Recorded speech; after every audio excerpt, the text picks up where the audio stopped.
பிரதமர் நரேந்திர மோடி இன்று மாலை சென்னை பெரியமேட்டில் உள்ள நேரு விளையாட்டரங்கில் கேலோ இந்தியா யூத் கேம்ஸ் 2023 விளையாட்டுப் போட்டியை தொடங்கி வைக்கிறார். அதன்படி சென்னை போலீஸ் கமிஷனர் தலைமையில் 22,000 காவல் அதிகாரிகள் மற்றும் ஆளுநர்களுடன் 5 அடுக்கு பாதுகாப்பு ஏற்பாடுகள் செய்யப்பட்டுள்ளது. பிரதமரின் நிகழ்ச்சிகள் நடைபெறும் சென்னை நேரு விளையாட்டரங்கம், விமான நிலையம் உள்ளிட்ட பல்வேறு பகுதிகளில் பலத்த பாதுகாப்பு ஏற்பாடுகள் செய்யப்பட்டு தீவிர சோதனைகள் மற்றும் கண்காணிப்பு பணிகள் மேற்கொண்டு வருகின்றனர். மேலும் சென்னை பெருநகர காவல் எல்லைக்குட்பட்ட பகுதிகளில் ட்ரோன்கள் மற்றும் ஆளில்லா வான்வழி வாகனங்கள் பறக்க தடை விதிக்கப்பட்டுள்ளது.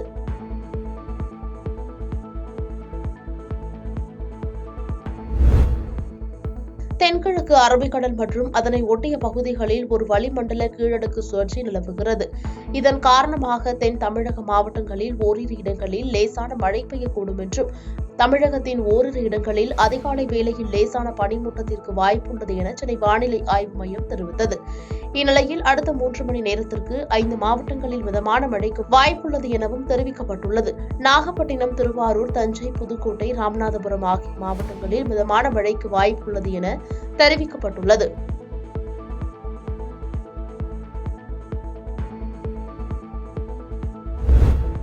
சென்னை வேளச்சேரியிலிருந்து பரங்கிமலை வரை இணைக்கும் பறக்கும் ரயில் பணி நடைபெற்று வருகிறது. ஆதம்பாக்கம் பகுதியில் நடைபெற்று வந்த பால பணியின் போது திடீரென விபத்து ஏற்பட்டது. அங்கு ரயில்வே தூண் பாலம் இணைக்கும் போது சரிந்து விழுந்து விபத்திற்குள்ளானது. இந்நிலையில் இந்த விவகாரம் தொடர்பாக ரயில் நிர்வாகம் விளக்கம் அளித்துள்ளது.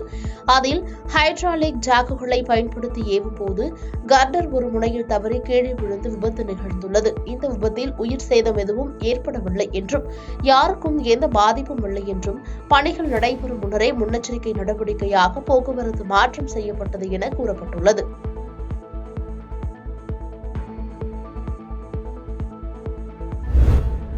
குஜராத் மாநிலம் வதோதரா நகரின் புறநகர் பகுதியில் உள்ள ஏரியில் படகு கவிழ்ந்து ஏற்பட்ட விபத்தில் 2 ஆசிரியர்கள் மற்றும் 14 மாணவர்கள் என மொத்தம் இதுவரை 16 பேர் உயிரிழந்துள்ளனர்.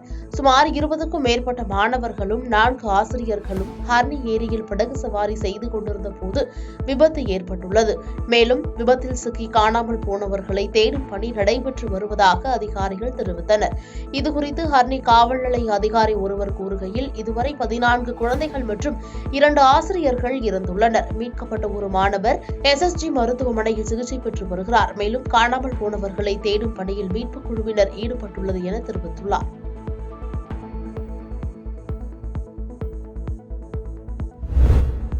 சென்னை மாநகரத்தில் கடந்த 2022ஆம் ஆண்டு ஜூலை 11ஆம் தேதி நடந்த அதிமுக பொதுக்குழுவில் நிறைவேற்றப்பட்ட நிர்வாகிகள் நீக்கம், பொதுச் செயலாளர் தேர்தல் தொடர்பான தீர்மானங்களுக்கு தடை விதிக்க கோரி ஓ. பன்னீர்செல்வம் உள்ளிட்டோர் சென்னை உயர்நீதிமன்றத்தில் வழக்கு தொடர்ந்தனர். இந்த வழக்கை தள்ளுபடி செய்து சென்னை உயர்நீதிமன்றம் கடந்த ஆண்டு ஆகஸ்ட் 25ஆம் தேதி தீர்ப்பளித்தது.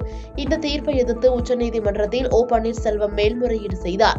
இந்த மனுவை நீதிபதிகள் சஞ்சீவ் கண்ணா, SPN பாட்டி ஆகியோர் அடங்கிய அமர்வு கடந்த டிசம்பர் 8ஆம் தேதி விசாரித்தது. பின்னர் வழக்கு விசாரணை தள்ளி வைக்கப்பட்ட நிலையில் இந்த வழக்கு 3 நீதிபதிகள் சஞ்சீவ் கண்ணா, தீபாங்கர் தத்தா ஆகியோர் அடங்கிய அமர்வில் விசாரணைக்கு வருகிறது.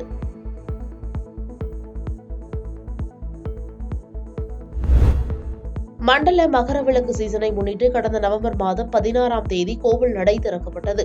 41 நாட்கள் நடைபெற்ற சிறப்பு பூஜைகள், வழிபாடுகளுக்கு பின்னர் டிசம்பர் 27ஆம் தேதி மண்டல பூஜை நடைபெற்றது.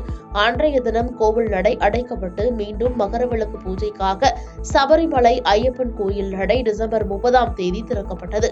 தொடர்ச்சியாக நடைபெற்ற சிறப்பு பூஜைகள், வழிபாடுகளை தொடர்ந்து கடந்த 15ஆம் தேதி மகரவிளக்கு பூஜை நடைபெற்றது. இந்த பூஜை மற்றும் அதனை தொடர்ந்து பொன்னம்பலமேட்டில் தோன்றிய மகர ஜோதியையும் சன்னிதானம் உள்ளிட்ட பகுதிகளில் குவிந்திருந்த லட்சக்கணக்கான பக்தர்கள் தரிசனம் செய்து வழிபட்டனர். மண்டல மகரவிளக்கு சீசன் நிறைவாக இன்று காலை 9 மணி வரை மட்டுமே நெய் அபிஷேகம் நடைபெறும் என்றும், தொடர்ந்து நடைபெறும் சிறப்பு பூஜைகளுக்கு பிறகு திருவாபரண ஊர்வலம் மீண்டும் பந்தலுக்கு புறப்படும் என்றும், அதனைத் தொடர்ந்து காலை 6 மணிக்கு நடை அடைக்கப்படும். அத்துடன் 2023, 2024க்கான மண்டல மகரவிளக்கு சீசன் நிறைவு பெறுகிறது.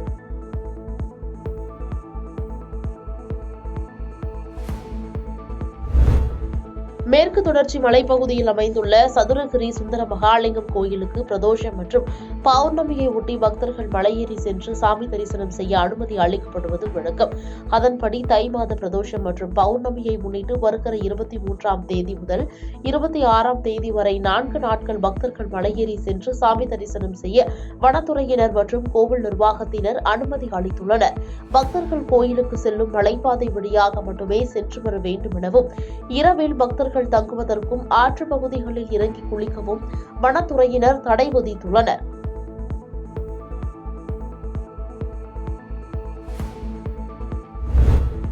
சமீபத்திய பணி நீக்க நடவடிக்கையை தொடர்ந்து நிறுவனத்தின் நடவடிக்கைகளை எளிமையாக்கும் வகையில் வரும் மாதங்களில் மேலும் பணி நீக்க நடவடிக்கைகள் இருக்கும் என்று கூகுள் நிறுவனத்தின் தலைமை செயல் அதிகாரி சுந்தர் பிச்சை கூறியிருப்பதாக தி வர்ஜ் பத்திரிகை தெரிவித்துள்ளது. இதுகுறித்து சுந்தர் பிச்சை வெளியிட்டுள்ள அறிக்கை ஒன்றில், இந்த பணி நீக்க நடவடிக்கைகள் நிறுவனத்தின் செயல்பாட்டை அதிகரிக்கும் வகையில் பல்வேறு துறைகளின் அடுக்குகளை நீக்குவதாக இருக்கும். இந்த பணி நீக்கம் கடந்த ஆண்டின் அளவில் இருக்காது, அதேபோல் எல்லா குழுக்களிலும் இருக்காது என்று தெரிவித்துள்ளார்.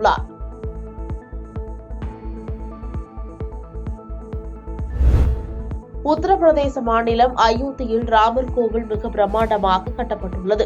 இதன் கும்பாபிஷேக விழா வரும் 22ஆம் தேதி கோலாகலமாக கொண்டாடப்படுகிறது. இதற்காக சிறப்பான ஏற்பாடுகளை கோயிலின் அறக்கட்டளை செய்து வருகிறது. திறப்பு விழாவை முன்னிட்டு நாடு முழுவதும் உள்ள முக்கிய தலைவர்கள், பிரபலங்களுக்கு அழைப்புதல் வழங்கப்பட்டு வருகிறது. சில மாநிலங்களில் ராமர் கோவில் திறப்பு விழாவை முன்னிட்டு பள்ளிகளுக்கு விடுமுறை அறிவிக்கப்பட்டுள்ளது.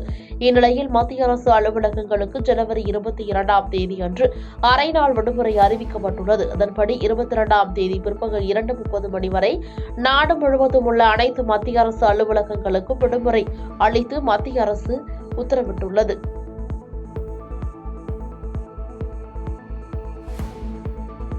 பாதகம் செய்பவரை கண்டால் நாம் பயங்கொள்ளலாகாது பாப்பா, மோதி மிதித்து விடு பாப்பா, அவர் முகத்தில் உமிழ்ந்து விடு பாப்பா. அண்மை செய்திகளை உடனுக்குடன் தெரிந்து கொள்ள இணைந்திருங்கள் இயம்நாடு தொலைக்காட்சியுடன்.